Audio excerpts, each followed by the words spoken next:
Hi, so this is a lecture on the Destituent Power K. Destituent Power K.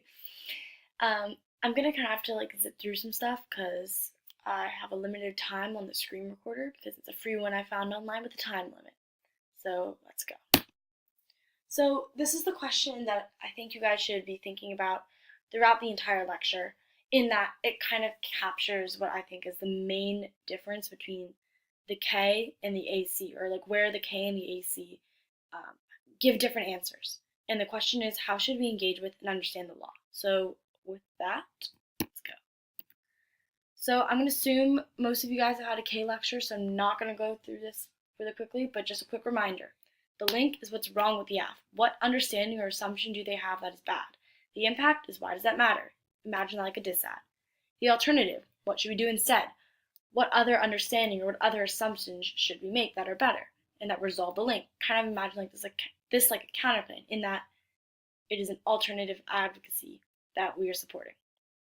And the framework is a little bit different than normal framework, in that usually the point of it is to explain why the K comes first and why the case doesn't matter or shouldn't be weighed against the K. Okay, links. There are lots of links, but I'm going to explain what I think are the three most important links that I go for the most often. The first is constituent power versus destituent power. So a little bit of definition time here. So constituent power and destituent power are both means, or both ways of being that dictate how we should engage with the state and with law and with legal reform. So both try to answer the question, how do we solve for and explain societal violence?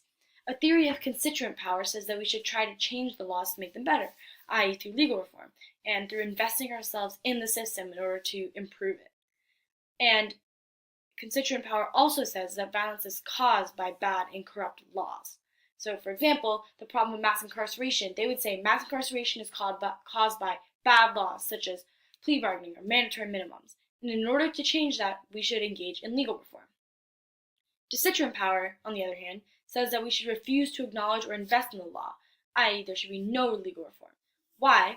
Well, because destituent power, or theory of destituent power, would argue that violence is caused by cultural relationships and relationships of power. So, for example, in the case of mass incarceration, they'd be like, well, racism and hard-on crime, quote-unquote, culture causes mass incarceration. Instead of investing ourselves in the law, we should focus on those power relationships and combating those cultural relationships in order to solve the problem. So why is engaging in legal reform specifically bad? Well, destituent power says that the law is a smokescreen to hide the fact that the true cause of societal violence, like mass incarceration, is not in fact law, it is power relationships. And that when we engage in legal reform, our energy is sucked away from challenging these relationships. So legal reform is bad, not only because it kind of blames the wrong actor, but it also, one, obscures the true cause of violence, i.e. racism or other cultural relationships or relationships of power. And two, it sucks away our energy and our investment from challenging these relationships, instead channeling in our activism efforts into empty reform, i.e. legal reform. The second link is an objective versus subjective understanding of the law. This is in the AGAMBEN card. If at the top it ever says dash a card name, that's the card that I'm probably going to draw the link from. So an objective understanding of the law is understanding the law is set in stone, or a list of laws that can be erased and rewritten. I.e., you imagine you have a book of laws and you can erase one and you can rewrite it, and that will change things. A subjective understanding of the law is understanding the law is influenced and in fact defined by power relations. A good example of this is gun control or gun laws. Theoretically, everyone in the U.S. has an equal right to bear some firearm. However, if a poor black man walks out on the street holding that firearm, they will probably be shot at or harassed by the police. Whereas if a rich white person goes out on the street holding that same firearm, they will be left alone. This is an example of how the law is not objective. It does not apply equally to everyone, and the law on the books is not the way that the law actually functions. Instead, the law is subjective to what power demands it to be, i.e., those in power demand that the oppressed bodies, i.e., like that black man out in the street with a gun, are treated differently and more violently by the law than themselves, in which case they are kind of exempted from the full range of the law. So the AC understands the law's objective because they think they can change it through legal reform, i.e., they think they can go to the book of laws and erase the one that says plea bargaining is okay. And why is this bad? Well, one, this obscures the true form of the law, i.e., they're literally wrong, and they're preventing a good understanding of the law. And a good understanding of the law brings us to our second point, which is that it dooms activism, because if we cannot understand the law, we cannot make effective activism, i.e., if we're trying to advocate for methods if we're trying to advocate for something in order to prevent an abuse of power, if we try to do that through legal reform, but if we don't understand the law's subjective, that will fail, because legal reform could never check the power, because power will just circumvent it or get around it, because any legal reform or any changing of the law in the books does not do anything, because the law is not defined by what is written down. It is defined by the power relationships and cultural institutions, such as rich white elites and the racism that they perpetuate. So the last thing kind of under this heading, I guess, is the idea of a palliative. A palliative is something that makes you feel better when you haven't done anything. So for example, if I broke my leg and had medicine that made me not feel the pain anymore, I will feel better, but I would not have actually fixed my broken leg. So the reason a palliative is a bad thing in politics is that when you feel you've done something, you're less incentivized to create more change.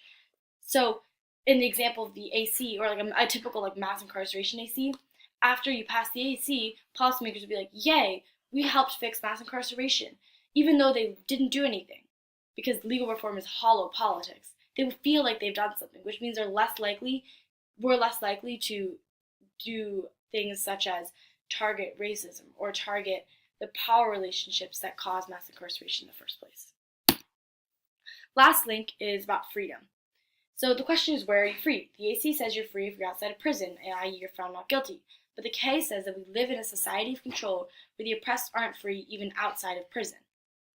And so, for example, if you're a poor black man, are you really free even if you're out of prison?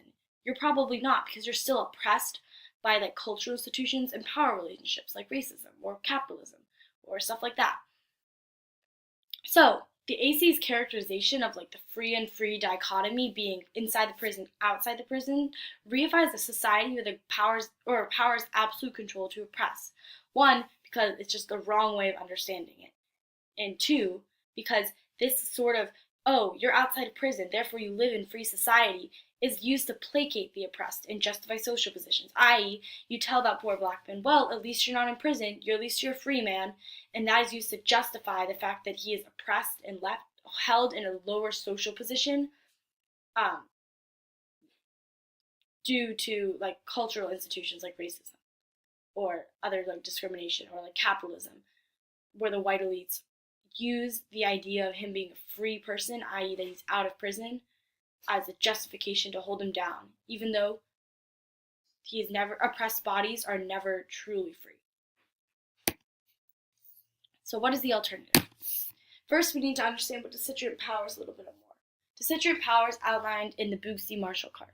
So we've already gone over how destituent power diagnoses societal violence as a problem of power relationships, but what does destituent power say we should do about it? Well, destituent power says that we should embrace an active and unequivocal no to the law. What does that mean?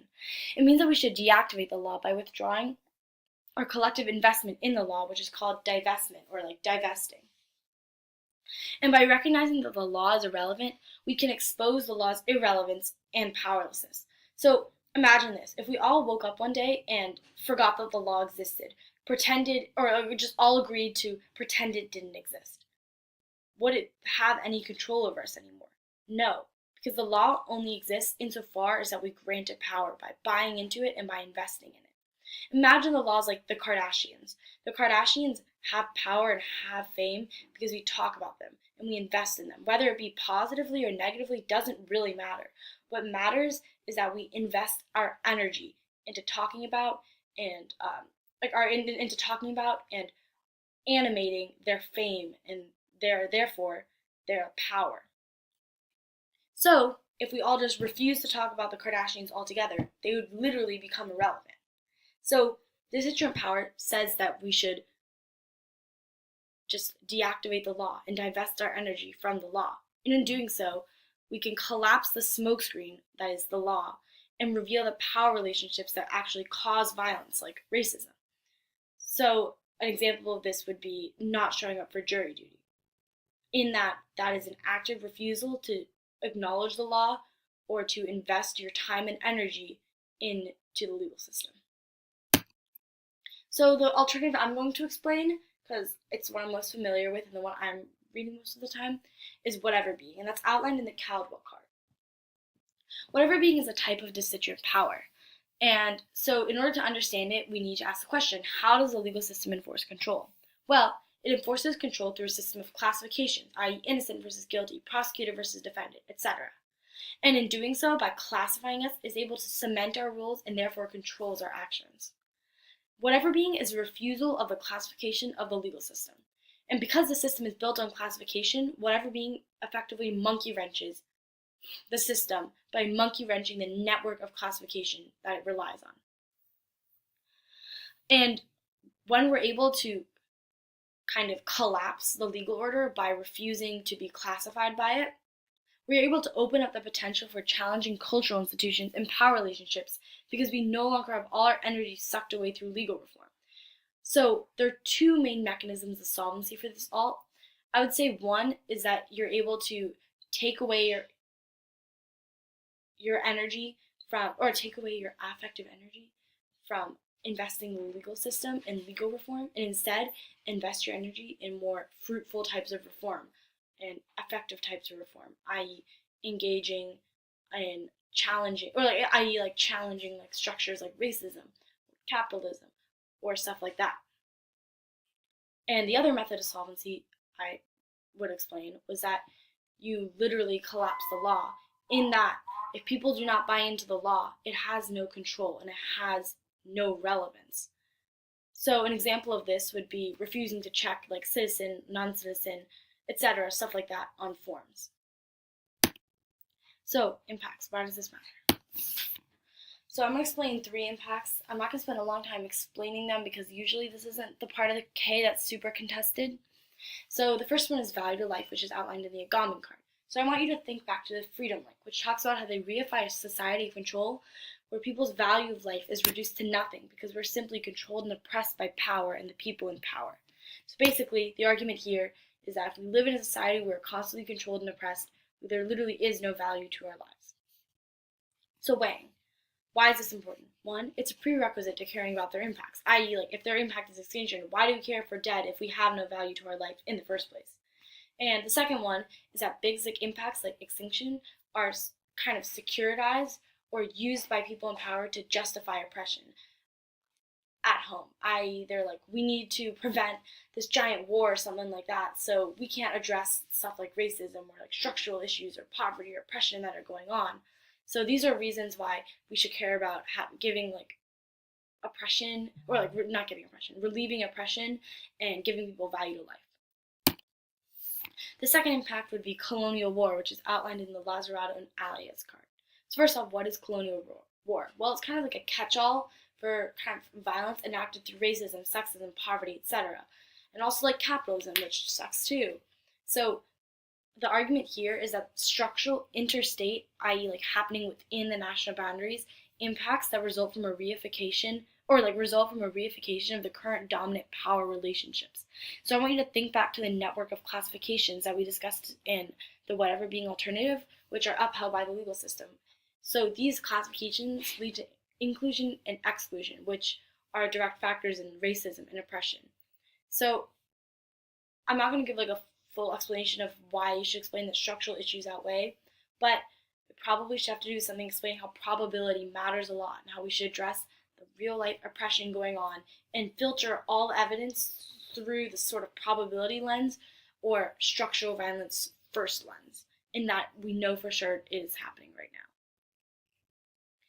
It's gonna look like I'm gonna have to take a little pause in the recording and resume because I have a time limit on the online recording app I'm using. So we will be right back. Cool. So I'm back. Well, I know let me record 15 minutes at a time, but you know what? It's kind of sad that this lecture is more than 15 minutes long, so we're going to continue. So we finished talking about why structural issues should outweigh because they're more probable, and we should look to stuff that we know is happening, like oppression, instead of being distracted or using like big sick impacts as an excuse to avoid addressing things like that. So on to the next impact, which I think is the most important. The last impact is that turns case. So it turns case in a few ways. One is circumvention. So we are kind of addressing this on like the objective versus subjective link, but circumvention is the idea that the ban on plea bargaining circumvention is the idea that prosecutors will just get around whatever laws we put in place. So circumvention kind of takes on a new meaning in the context of the K. In that, it's not just that plea bargaining will continue. I mean, we definitely do make an argument that prosecutors will continue to plea bargain regardless of what happens, but it means that even if plea bargaining ends, even if their ban is successful, like if they get a durable FIAT claim or whatever, the violence will still be enacted through other means, because the source of the violence was never the law. That was not what incentivized prosecutors to incarcerate millions of Black people. The incentive was in the power relationships in the cultural institutions, i.e. the culture, the hard-on crime culture that demanded that they incarcerate people as quickly as possible. Like racist white people who said that it was their job to send Black people to jail. These are the things that incentivize prosecutors to continue doing it. And if the subjective understanding of the law is true, that means that the law can never actually check or prevent any of these. And any of like these incentives from like coming to fruition, which means even if they win, that plea bargaining will stop. This violence will still continue to occur through other means because prosecutors will find a way, as long as like the society at large and the people in power tell them that they need to continue things like mass incarceration. The second is root cause. So we make a root cause claim in that we say that power relationships and cultural relationships are the root cause of whatever violence is going on. I'm just using mass incarceration because that's the most asked, but you can basically make a root cause claim for almost any impact. So if we're winning that we solve for the root cause of their case, that means that one, they can't solve their case, because if they can't solve for the root cause, it's like if there's a dam and it's breaking because there's too much water pressure, the river is like too strong and it's about to burst through. They're just like plugging the holes that are appearing in the dam, but that doesn't solve the fact that the river is still rushing behind it, and eventually the dam is going to burst. So if we say that we can solve for that river, we can like divert it through some other means instead of just plugging the holes, that's a reason why we can solve better than they can, because they will never be able to solve their case if they don't address the root cause, and if the K does address the root cause, then that means we can solve their case. The last argument is misdiagnosis. So misdiagnosis is the idea that their misunderstanding of the situation means that their solution makes the problem worse. For example, if a doctor misdiagnoses the disease, they would prescribe a medicine that would make the problem worse. Like if I have a cold and the doctor says that I have cancer and gives me cancer treatment, I'm probably going to get more sick or like less healthy. So as long as the affirmative understandings are flawed, this causes them to misdiagnose the problem, i.e. they diagnose the problem as a problem of law rather than a problem of power. That means that their solution and their answer actually makes the problem worse. And this is also just like proven like throughout basically the entire K. So framework. So the purpose of framework, I'm just going to go back to this. So the purpose of framework is to explain why the K has to be evaluated first. If you win the K, you should win the round. In that, even if the case has an extinction impact, the K should be a prior question, in that it should be evaluated first and should be the most important impact in the round. So I'm going to go through like 2 reasons that I go for sometimes and that you've probably heard gone for against you. There are like a couple more, but they're kind of going to be embedded because I kind of think they end up being subcategories. You'll see what I mean. So the first is serial policy failure. So serial policy failure is the idea that a flawed assumption or like mindset means that any attempts at policy making fails. So, for example, in this case, we'd say, as long as you do not understand the question, or as long as you do not understand the situation correctly, or as long as you continue to use constituent power, which is like this ineffective model of engaging with the state, any actions you take will be doomed to fail.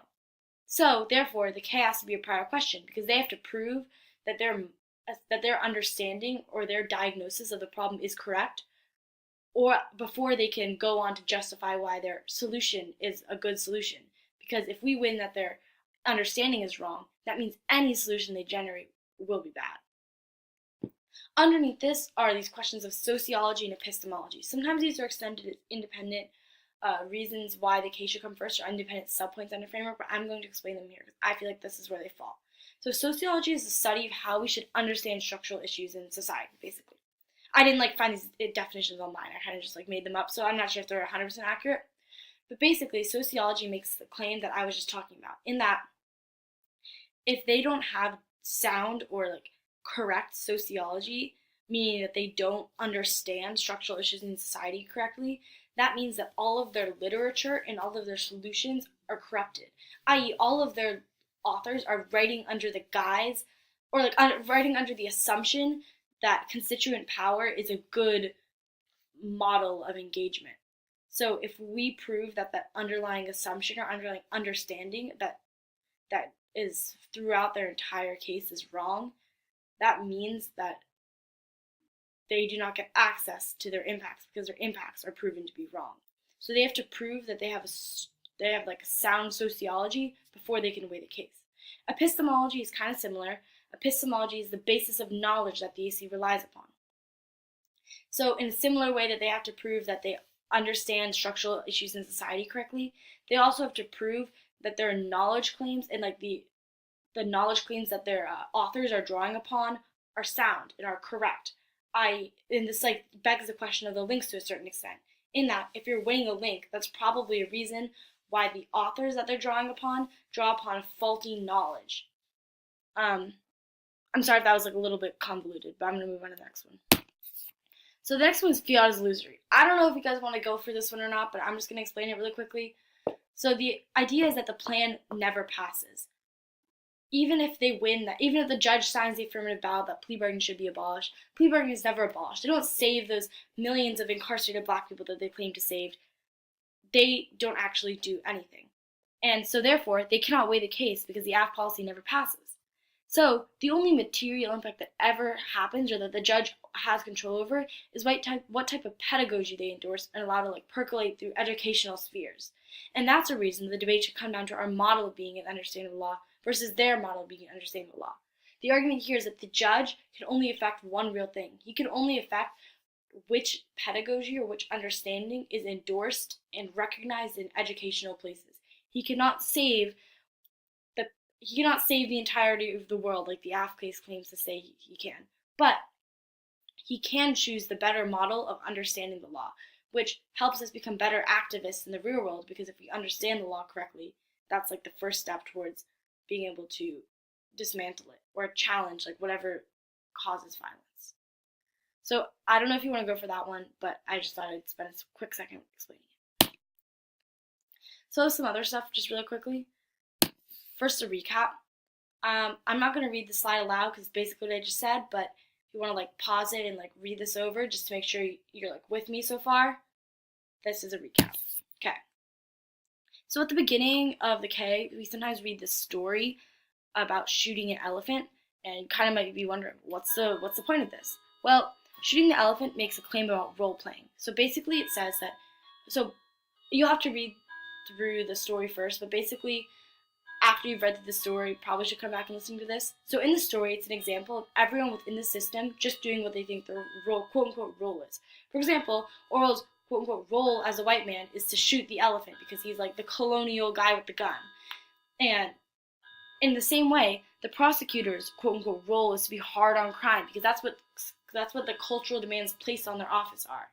This is another root cause claim and also probably a circumvention claim, because as long as the people who elect the prosecutors and society at large is racist or quote-unquote wants them to be hard on crime, they are going to tell the prosecutors that their role is to cause mass incarceration. So they will continue to cause mass incarceration.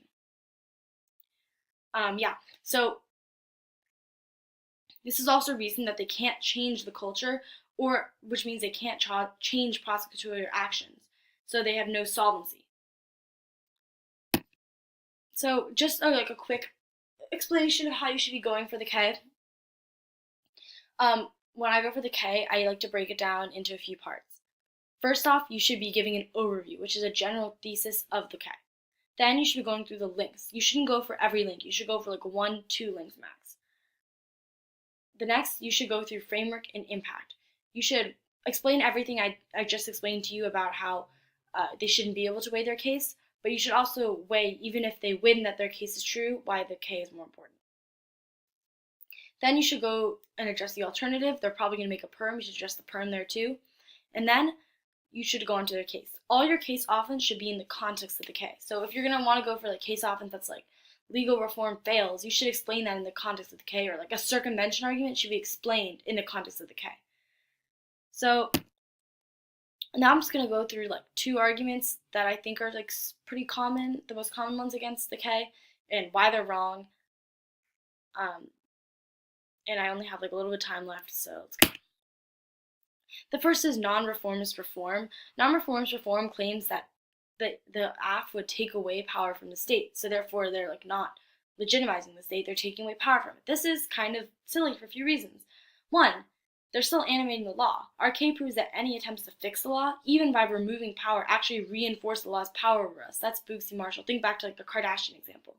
2 is that they still link it to the subjective versus objective link. They think they can fight against power through legal reform, but the law can't affect power relationships. So also like think back to like the circumvention explanations about how the law can never be an effective check on power because it's subjective to the whims of power. 3, you can also go for like literally any other link. The freedom link I explained, there's also some links about like individual prosecutors. I can explain those later, but this is kind of just like a misunderstanding of the way the K functions. And finally, you should check out our front lines. We have really good front lines to this, and we also have front lines to like specific pieces of evidence, because the evidence that the AF reads against us usually isn't great. So we have like kind of front lines that just like go through and like roast their evidence. So you should check that out if you're gonna read this. The last thing that I'm gonna talk about responding to is the perm.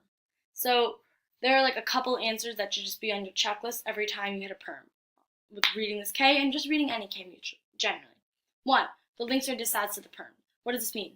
Well, if you're winning that there's a link, that means that there's something the AF does wrong. Therefore, if the AF does something wrong, why should you, if you're winning that the alternative solves the entirety of the case through like any of like the turns case subpoints that I discussed earlier, why should you add the AC to the alternative when the AC does something wrong? So basically, the links are all stuff that the AC does wrong, which means that there are disadvantages to doing both. 2, there's no net benefit. So serial policy failure, circumvention, root cause, these are all reasons why the AC cannot solve for their case. So if the AC doesn't do anything effectively, there's no reason to add it, because it doesn't add anything add anything beneficial. 3 is that it's mutually exclusive. You can't be 2 contradictory things at the same time. Our alt is reliant on withdrawing from the legal system entirely, so reforming the system clearly is contradictory. You cannot withdraw entirely while also engaging in legal reform. They're just literally mutually exclusive. And then the last argument that I make is an energy trade-off argument, that any energy we spend working towards empty legal reform trades off with engaging in effective grassroots reform that actually challenges power relationships and racist culture. So basically, the argument you want to make here is that incorporating the affirmative guts alternative solvency, because we're not able to put all of our energy into challenging power relationships because we have to waste some of it in empty legal reform. Okay, so I'm sorry this was like way longer than it was supposed to be, but pretty complicated topic. I'm sorry if it's like convoluted. It's kind of late at night. Just let me know if you have any more questions, and I hope this was helpful.